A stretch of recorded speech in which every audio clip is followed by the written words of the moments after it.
बच्चों कैसे हैं जी आप सभी लोग? मुझे उम्मीद है कि आप लोग अच्छे होंगे। तो हमने ओसी का चैप्टर नंबर 1 यानी कि introduction of commerce and business को स्टार्ट किया है, जिसमें अभी तक हम क्या क्या स्टडी कर चुके हैं तो आप लोग को बताती हूँ। देखो बच्चों, हमने पिछले लेक्चर में इकोनॉमिक एक्टिविटीज़ के बारे में देखा था, प्रोफेशन एंड एम्प्लॉयमेंट। ठीक है, मतलब यहाँ तक हम लोग पूरा डिटेल में स्टडी कर चुके हैं।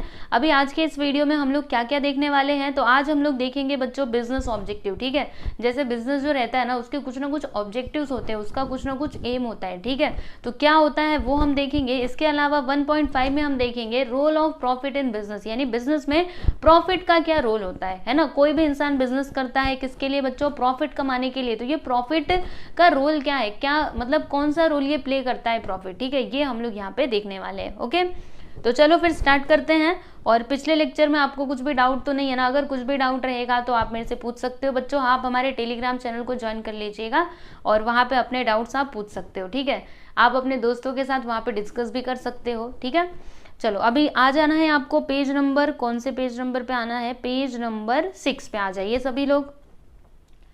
देखिए बच्चों, बिजनेस ऑब्जेक्टिव। ठीक है, तो all business activities are guided by objectives, they are further classified as. देखो बच्चों, कोई भी बिजनेस हो उसके दो ऑब्जेक्टिव होते हैं। पहला तो इकोनॉमिक ऑब्जेक्टिव और दूसरा क्या होता है बच्चों? Social objective. ठीक है, तो दोनों के बारे में हम लोग अच्छे से पढ़ेंगे। सबसे पहले हम लोग इकोनॉमिक ऑब्जेक्टिव की बात करते हैं। तो इकोनॉमिक मतलब आपको क्या समझ में आता है ना? कुछ ना कुछ तो दिमाग में आता होगा ना। क्या आता है? पैसा आता है। हाँ, तो सही आता है। ठीक है, इकोनॉमिक यानी क्या? वही पैसा ही होता है कि कैसे भी करके हमें क्या करना है, हमें ज्यादा से ज्यादा प्रॉफिट कमाना है, कैसे भी करके हमारे बिजनेस को आगे लेकर के जाना है। ये मेन क्या होता है बच्चों? ऑब्जेक्टिव होता है किसी भी बिजनेसमैन का। ओके, तो चलो देखते हैं बच्चों, इकोनॉमिक ऑब्जेक्टिव में सबसे पहला क्या है? Earning profit. Yes, profit is required for survival of the business and for its growth. सही बात है बच्चों, अगर आपके बिजनेस को चलाना है, उसका ग्रोथ आप करना चाहते हो, तो फिर आपको प्रॉफिट तो कमाना ही पड़ेगा, है ना? क्योंकि प्रॉफिट की ही वजह से तो आपका बिजनेस चल सकता है। अगर किसी बिजनेस में लगातार लॉस हुए जा रहे तो क्या वो बिजनेस चल पाएगा? नहीं, एक समय ऐसा आएगा जब उसके सारे जो भी उन्होंने पैसे रखे थे सब के सब खत्म हो जाएंगे, समझे? तो ऐसे कंडीशन में आपका बिजनेस नहीं चल सकता। अगर आपको बिजनेस को सरवाइव करना है देन आपको प्रॉफिट तो कमाना ही पड़ेगा, समझे? तो पहला यहाँ पे ऑब्जेक्टिव क्या हो जाएगा बच्चों? इकोनॉमिक ऑब्जेक्टिव में अर्निंग प्रॉफिट। बराबर। नेक्स्ट है यहाँ पे searching for new customers. Yes, देखो कोई भी बिजनेस है वो हमेशा ट्राई करता है कि हमारे ज्यादा से ज्यादा क्या हो, नए कस्टमर बने, है ना? देखो जो है वो तो ठीक है, उनको तो हमारे बिजनेस में रखना ही है, लेकिन नए कस्टमर की हम तलाश करते हैं। ठीक है, नए नए इनोवेशंस करते हैं ताकि जो दूसरे मतलब कस्टमर्स है वो हमारे प्रोडक्ट की तरफ क्या हो, अट्रैक्ट हो, यानी आकर्षित हो। ठीक है, तो देखो इसमें क्या दिया है कि business organisation have to work hard to create new customer and also to maintain the existing customers. यानी हमें क्या करना चाहिए, जैसे कोई भी बिजनेस ऑर्गेनाइजेशन है तो उनको खूब मेहनत करनी चाहिए कि कैसे भी करके जो नए कस्टमर्स हैं वो हमारी तरफ आए और हमारे गुड्स को परचेज करें। और इतना ही नहीं, जो आपके कस्टमर बने हुए हैं उनकी भी जरूरतों का आपको ध्यान रखना पड़ेगा, समझे? क्योंकि वो छोड़ करके चले जाएंगे ना, नए के चक्कर में पुराने को छोड़ नहीं सकते, उनको भी अपने साथ रखना है, एज वेल एज हमको नए कस्टमर्स को भी सर्च करना है, समझा?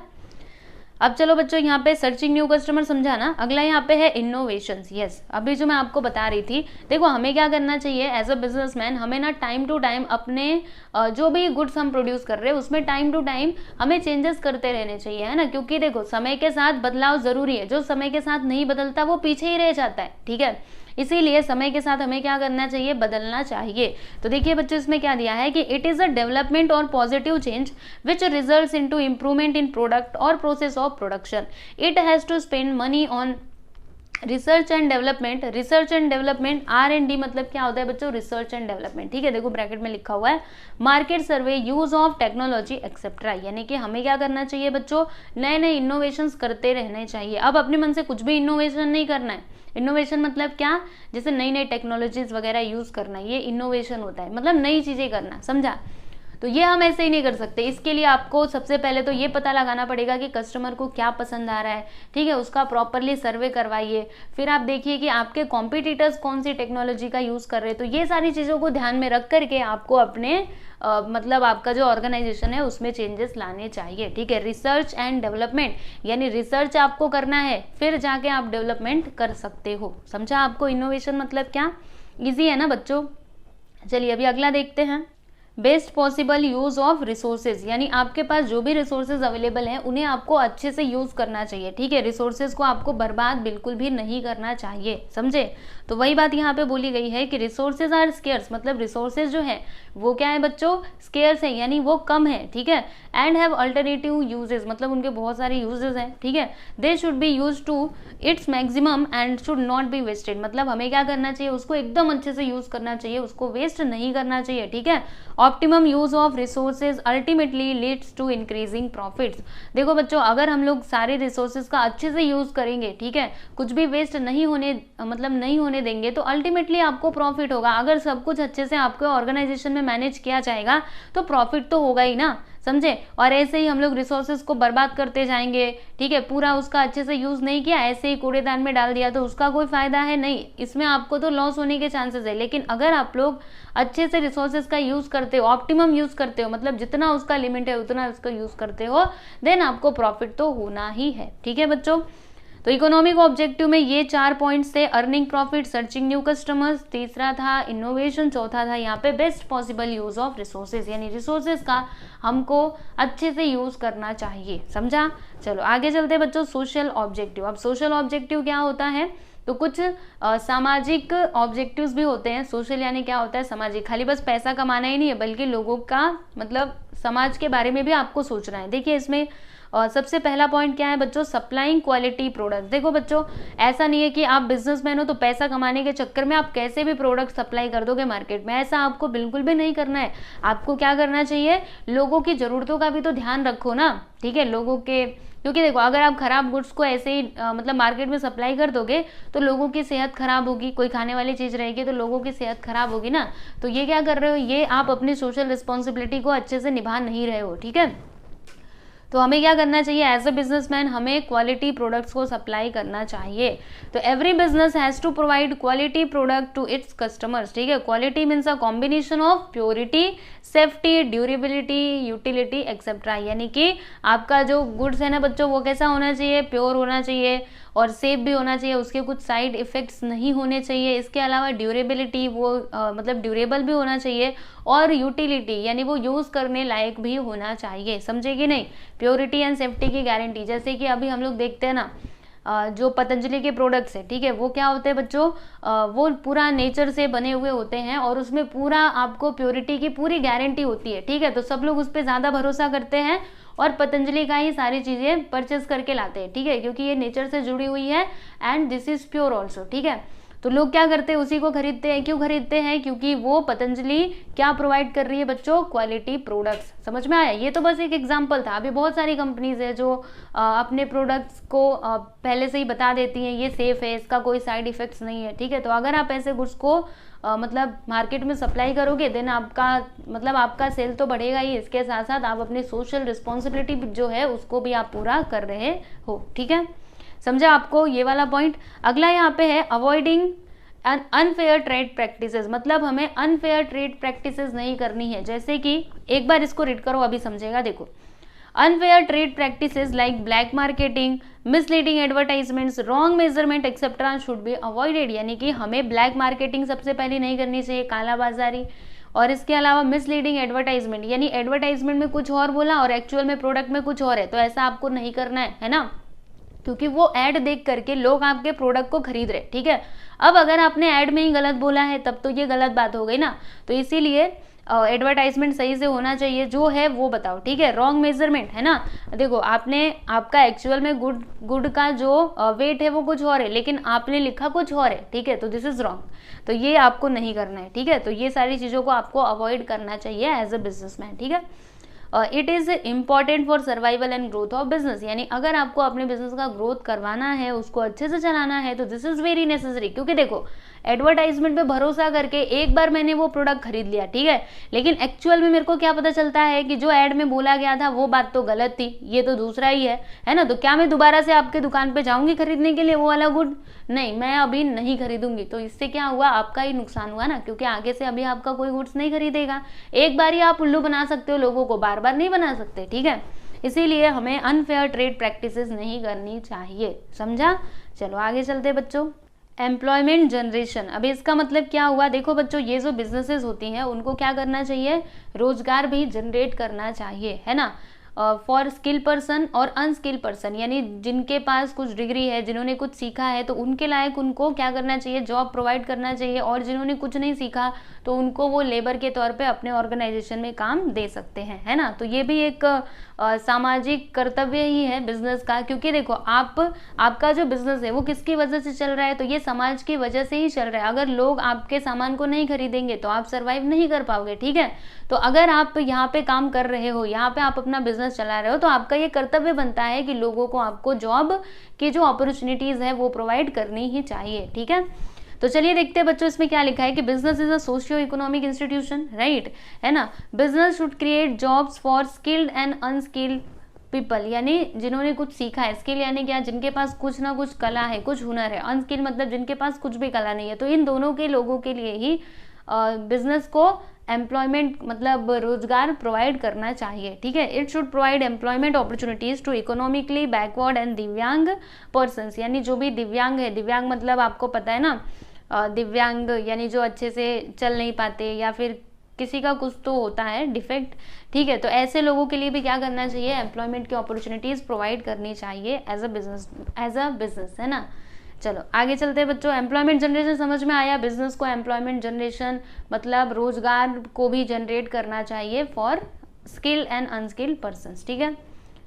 अगला यहाँ पे है वेलफेयर ऑफ एम्प्लॉयज। यस, देखो बच्चों, हमें अपने जो एम्प्लॉयज हमारे यहाँ पे जो काम कर रहे हैं उनकी भी ज़रूरतों का ध्यान रखना चाहिए, उनको टाइम पे सैलरी देना चाहिए, उनको और कुछ भी छुट्टी वगैरह चाहिए तो वो भी आप दीजिए, ठीक है। अगर वो एक्स्ट्रा काम करते हैं तो उनको रेम्यूनरेशन दो, है ना, क्योंकि देखो वो एक बार तो एक्स्ट्रा काम कर देगा, ठीक है, मतलब उसने अपना काम समझ करके कर दिया, लेकिन अगर आपने बदले में उसको कुछ भी नहीं दिया फिर वो दूसरे दिन से नहीं करने वाला है, क्योंकि वो सोचेगा कि मेरे को क्या मिलने वाला है, मेरे को तो मेरी सैलरी ही मिलेगी, तो मैं काहे को एक्स्ट्रा काम करूं, है ना। तो अगर कोई एक्स्ट्रा काम करता है तो उसे आपको रेम्यूनरेशन भी देना चाहिए, ठीक है।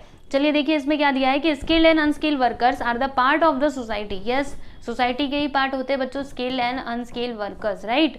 सो if employees are properly taken care of it brings welfare to the society, यानी कि अगर हम लोग अपने जो एम्प्लॉयज हैं उनको अच्छे से ट्रीट करेंगे तो ये समझ लीजिए कि सोसाइटी के लिए ही अच्छा होगा, क्योंकि ये लोग सोसाइटी के ही पार्ट होते हैं ना। आपके कंपनी में अगर कोई काम करने आ रहा है तो कहाँ से आता है, सोसाइटी में से ही आता है ना, समाज में से ही कोई निकल करके आता है ना। ऐसा थोड़े ना कहीं बाहर से आप बुलाते हो विदेश से लोगों को अपने यहाँ पे काम करने के लिए, नहीं, वहाँ पे जो लोग रहते हैं लोकल लोग या फिर वो लोग ही आते हैं आपके यहाँ पे काम करने के लिए, तो उन्हें आपको अच्छे से टेक केयर करना चाहिए, ठीक है।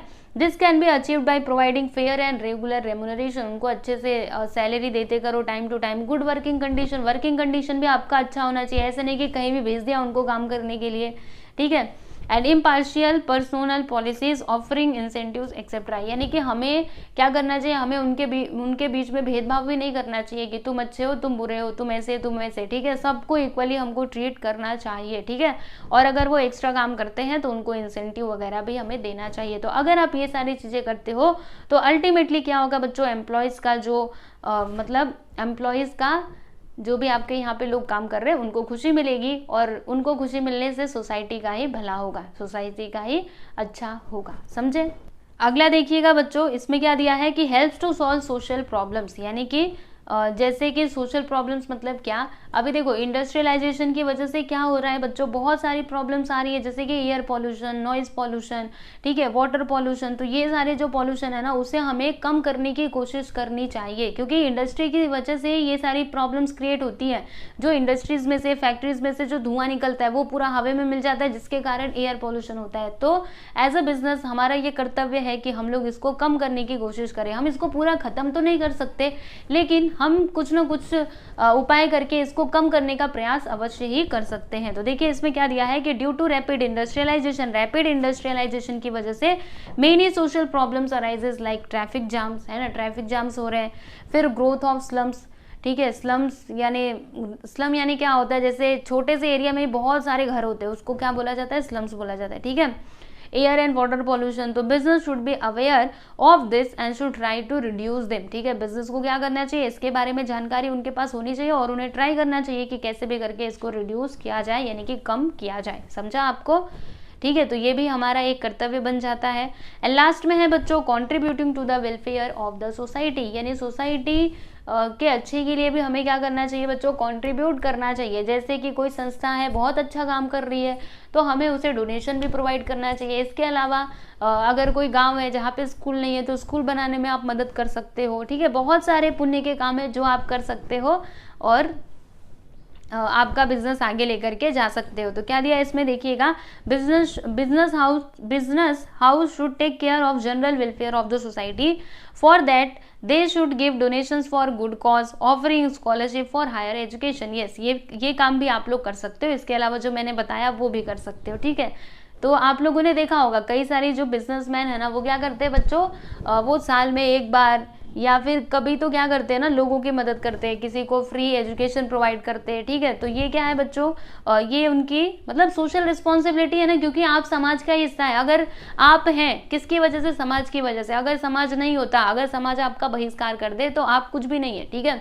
तो इसीलिए आपके भी कुछ कर्तव्य होते हैं समाज के प्रति, समझा। तो वेलफेयर ऑफ द सोसाइटी, इसके लिए हमको कंट्रीब्यूट करना चाहिए एज अ बिजनेस, समझा आपको।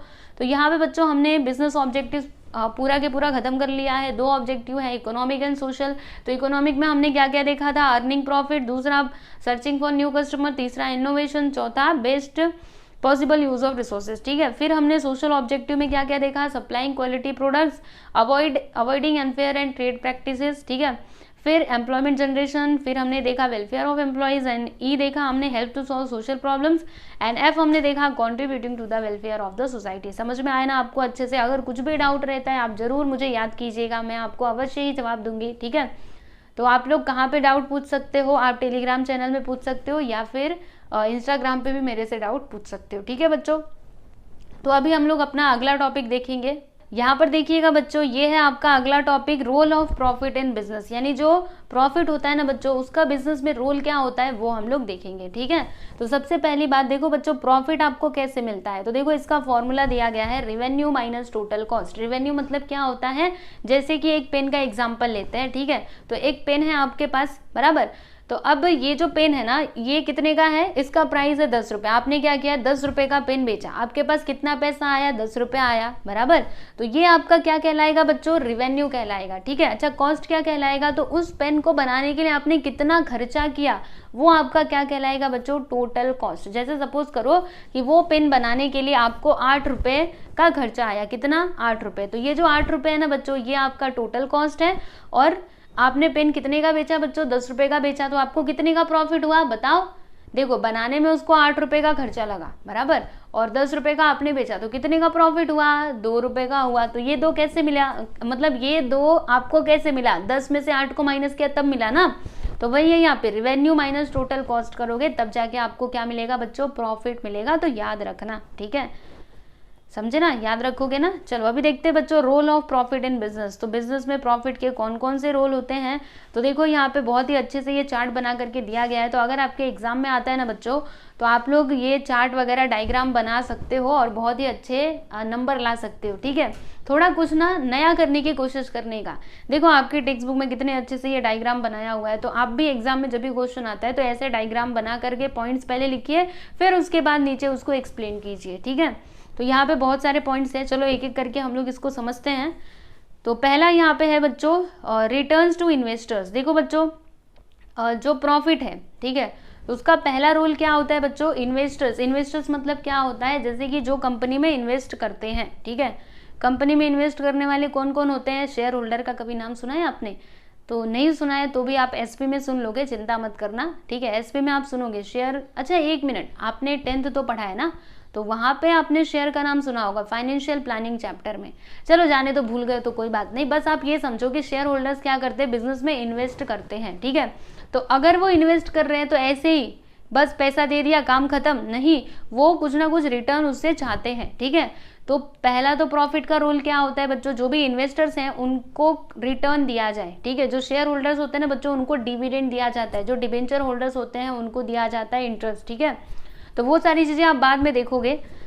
तो बस आप अभी इतना समझिए कि जो भी इन्वेस्टर्स होते हैं बिजनेस के अंदर उन्हें उनका रिटर्न देना बिजनेस का कर्तव्य है। चलो देखो इसमें क्या दिया है कि the people who invest money in the business expect fair returns on their capital, यानी जो लोग भी बिजनेस में ये इन्वेस्ट करते हैं वो क्या एक्सपेक्ट करते हैं कि उनको अच्छे से उनका रिटर्न दिया जाए, ठीक है।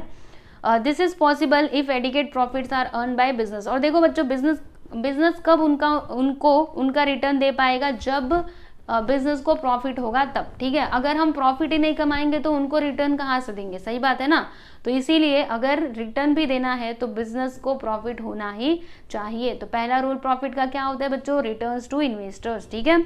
अगला यहाँ पे है research and development. Research and development का मतलब क्या होता है, रिसर्च करना और अपने बिजनेस को डेवलप करना, ठीक है। अब अगर आप रिसर्च करोगे तो ऐसे ही फ्री में हो जाएगा, बिल्कुल भी नहीं, आपको पैसे की जरूरत पड़ेगी। ये पैसा कहाँ से आएगा, तो अगर आप प्रॉफिट कमाओगे तभी तो उसका यूज कर पाओगे ना रिसर्च एंड डेवलपमेंट में, ठीक है। तो यहाँ पे प्रॉफिट का बहुत ही अहम रोल हो जाता है रिसर्च एंड डेवलपमेंट में, ठीक है। क्या दिया इसमें देखिएगा कि adequate profit enables a firm to spend more on research and development, ठीक है। This can lead to better technology and lower cost, समझा। Innovative products benefit the whole nation. और अगर हम लोग रिसर्च एंड डेवलपमेंट करके अच्छे अच्छे प्रोडक्ट्स को बनाएंगे, ठीक है, नए नए प्रोडक्ट्स को बनाएंगे तो फिर जो हमारा मतलब ये किसके लिए बेनिफिशियल होगा, तो पूरे नेशन के लिए बेनिफिशियल होगा, ओके। तो यहाँ पे वही बात लिखी गई है, बहुत ज़्यादा डिफिकल्ट नहीं है बच्चों, थोड़ा सा आप ध्यान दोगे ना आपको समझेगा, ठीक है। आप ये मत सोचोगे अरे ये सब क्या लिखा हुआ है, एक बार पढ़ो तो सही, थोड़ी कोशिश कीजिए, ठीक है। कोशिश करने वालों की कभी हार नहीं होती, समझे। रिसर्च एंड डेवलपमेंट समझा ना आपको। चलो आगे चलते हैं बच्चों। अगला यहाँ पे है ग्रोथ एंड एक्सपेंशन। देखो बच्चों अगर आपको आपका जो बिजनेस है उसको एक्सपांड करना है, उसको ग्रोथ करना है, तो इसके लिए भी आपको पैसे चाहिए। पैसा कहाँ से आएगा, अगेन ये प्रॉफिट से ही आएगा, क्योंकि जब कंपनी को प्रॉफिट होगा तभी तो वो सोचेगी ना कि हमें अपने बिजनेस को एक्सपांड करना चाहिए, नई नई ब्रांचेस दूसरे जगह में खोलनी चाहिए, ठीक है। क्योंकि पैसा रहता है तभी किसी का दिमाग काम करता है, अगर पैसा नहीं तो वो तो यही सोचते रहेगा। अगर उसको फायदा नहीं हुआ, प्रॉफिट नहीं हुआ, तो बिजनेसमैन तो यही सोचेगा अरे कैसे भी करके जो एम्प्लॉयज है उनकी सैलरी दी जाए, उसके बाद से वो सोचेगा बिजनेस को एक्सपांड करने के बारे में, है ना। तो चलो देखो बच्चों इसमें क्या दिया है कि retention of profit is the internal source of funds, ठीक है। This profit can be used for increasing the volume of business through expansion and diversification. देखो बच्चों यहाँ पे एक वर्ड आया है retention of profit is the internal source of funds, मतलब जो प्रॉफिट आता है ना उसको बिजनेस के अंदर रिटेन करना, यानी उसको रखना, ठीक है।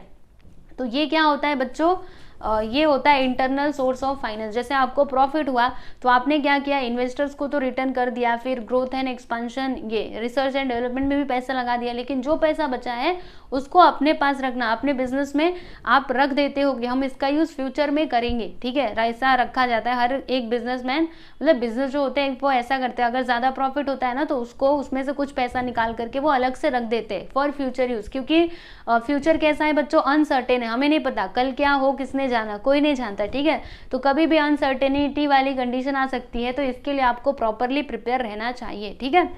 तो रिटेंशन का मतलब समझ में आया, प्रॉफिट को स्टोर मतलब अलग से निकाल करके रखना, ठीक है।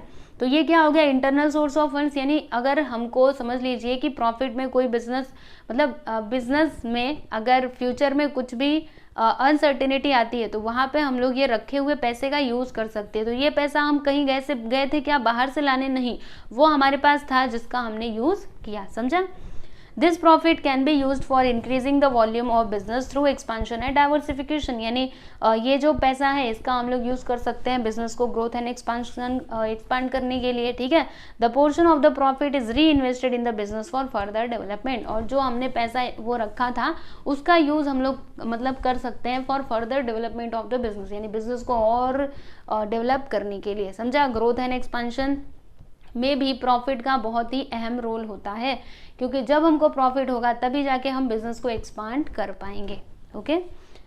अगला यहाँ पे है बच्चों इंक्रीजिंग एफिशिएंसी। अब इसका मतलब क्या हुआ कि profits facilitate payment of various dues in time.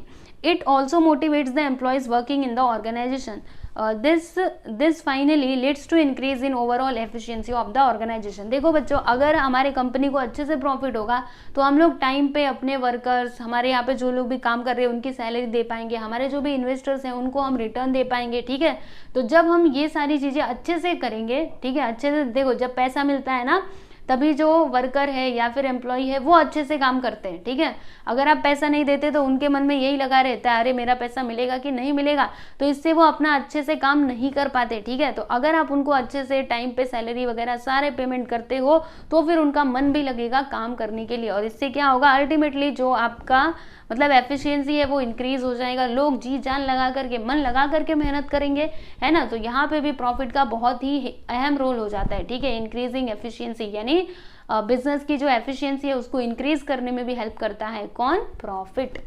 अगला यहाँ पे है बच्चों मीन्स ऑफ लाइवलीहुड। यस, देखो बच्चों प्रॉफिट, जैसे बिजनेसमैन है तो क्या वो ऐसे ही बिजनेस कर रहा है, उसको कुछ अपने लिए कुछ नहीं चाहिए, यस अपने लिए भी चाहिए। वो क्यों बिजनेस में आता है, ताकि मैं क्या कर सकूँ, मैं अपना मतलब जीवन अच्छे से जी सकूँ, मेरा जो स्टैंडर्ड ऑफ लिविंग है वो अच्छा हो, ठीक है, मेरे परिवार के लोग सब अच्छे से रहें, उनको किसी चीज़ की कमी ना हो, राइट। तो ये प्रॉफिट के माध्यम से ही वो सब कुछ कर सकता है ना, उसको जो चाहिए वो ला सकता है, ठीक है, अपने घर की देखभाल कर सकता है, राइट। तो वही है, ये प्रॉफिट क्या होता है बच्चों, मीन्स ऑफ लाइवलीहुड भी होता है। तो क्या दिया इसमें देखिएगा कि businessman earn profit which is their means of livelihood, है ना। इनका क्या होता है, प्रॉफिट क्या होता है बिजनेसमैन के लिए, उसका मीन्स ऑफ लाइवलीहुड होता है, ठीक है। By earning sufficient profit they can live a decent standard life through satisfaction of various wants, यानी अगर उसको अच्छे से प्रॉफिट होता है तो फिर जो उसका स्टैंडर्ड ऑफ लिविंग है वो भी बहुत अच्छा रहेगा और वो बहुत ही अच्छे तरीके से अपनी जिंदगी जी सकता है, ठीक है। अगला यहाँ पे है रिवॉर्ड फॉर रिस्क। देखो बच्चों कोई भी बिजनेस करता है तो रिस्क लेकर के करता है, विदाउट रिस्क नो बिजनेस, ठीक है। विदाउट रिस्क कोई बिजनेस हो ही नहीं सकता। अगर आप बिजनेस करने जा रहे हो देन आपको रिस्क को तो बेयर करना ही पड़ेगा, ठीक है। तो अगर प्रॉफिट होता है, ठीक है, तो प्रॉफिट क्या है बच्चों, तो रिस्क का रिवॉर्ड है ना। रिस्क हमने लिया, हमने अपनी जान जोखिम में डाली, यहाँ पे जान जोखिम में नहीं डाल रहे, लेकिन जैसे मतलब ये खाली बस एक एग्जाम्पल है, ठीक है। हमने अपनी जान जोखिम में डाली तब जाके हमको वो मिला, तो यहाँ पे हमने मतलब वो मिला, ठीक है।